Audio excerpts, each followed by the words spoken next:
Welcome back. It's that time to diversify your interests and update your portfolio with the NSIC Stock Watch. Kelly Stewart joined by David Brown. And David, we have to check in on your advice from last week. Struggling, I believe, is the word we're going to be looking for. Oh, man. Okay, well, let's just take a quick look. Back-to-back weeks. Back-to-back weeks, David. Things have not completely panned out. You said to buy Winona State, thinking they would be ready for Minnesota Duluth. The Bulldogs jumped out to an early lead, and they really never looked back, winning 37-17. You sold Southwest Minnesota State, but the Mustangs won at home 35-7 over Northern State. And you said to hold on Bemidji State. They fall to the top team in the country, Minnesota State 47-20. So with that, are you going to make an easy buy this week? Oh, absolutely. I think that's the safe bet, and the bet is to double down and buy more stock in Minnesota State. I mean, why not? They're the top team in the country for a reason, and they showed why in what was honestly their toughest remaining challenge in the 2018 regular season. If you watched the game at Bemidji State, live on Midco Sports Network a couple days ago, what you saw was the most well-oiled machine in the conference. It may have taken them a quarter to get going, but you saw a complete team effort. You saw long, time-consuming drives that just got chunk yardage time after time after time. Nate Gunn had 41 carries, and the Mavericks had the ball, Kelly, for more than 42 minutes in a 60-minute game. Oh my. The two quarterbacks, Ryan Schlichte, J.D. Ikawa, they had a combined 4 touchdown passes. 7 different receivers caught a pass. Then you look at the balance, 263 yards passing, 248 yards rushing.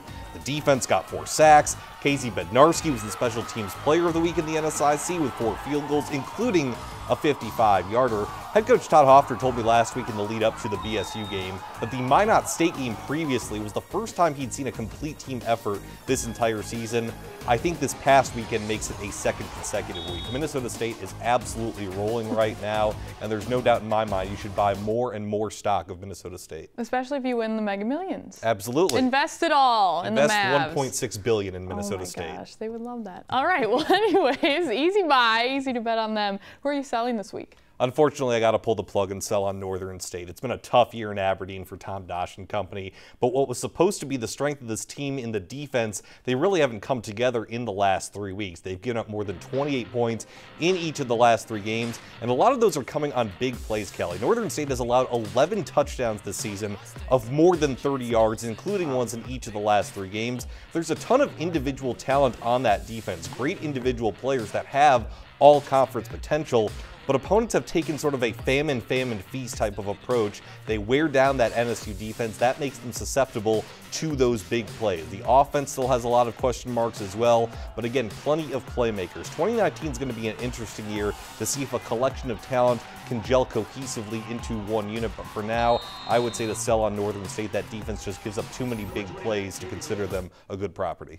Buying the Mavs, selling the Wolves. Who do you hold on this week? I'm going to hold on the Sioux Falls Cougars, and this is more of a play for next season because USF's not going to make the playoffs this year, but they still may have a shot at the Mineral Water Bowl. My main reason, however, for holding Gabe Watson, the junior college transfer from California, continues to be a revelation.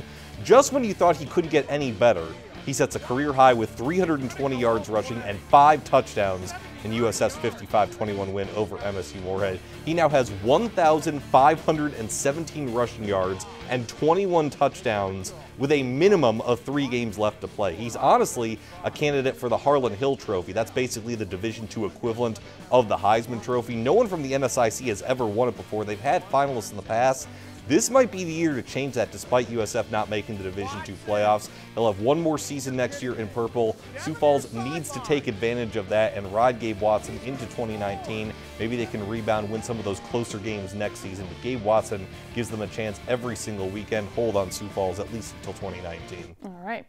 And no market trend this week because we are going to look at the playoff chase. After all, the Super Region 4 rankings came out. Yes, they did. The first edition came out just a couple days ago. Awesome. Well, here's a look at them. The region consists of the NSIC, the Rocky Mountain Athletic Conference, the Lone Star Conference, and the Great Northwest Athletic Conference. Right now, the NSIC has the top 2 teams. Minnesota Duluth is number 1. Minnesota State is number 2. St. Cloud State sneaks in at number 9. Remember, only the top 7 make the playoffs. So, David, your initial thoughts on these rankings? I think there are a lot of people in Mankato Mankato who are wondering why the Mavericks aren't the #1 team right now. I was wondering that. But I mentioned it a little bit on the broadcast on Saturday. These rankings use a mathematical formula that the NCAA has devised to determine who the best schools are. So the polls have absolutely nothing to do with it. So just because Minnesota State's #1 in the D2Football.com poll and #1 in the coaches poll, that really doesn't mean anything. Now, that being said, strength of schedule is a big factor in that mathematical formula that I talked about.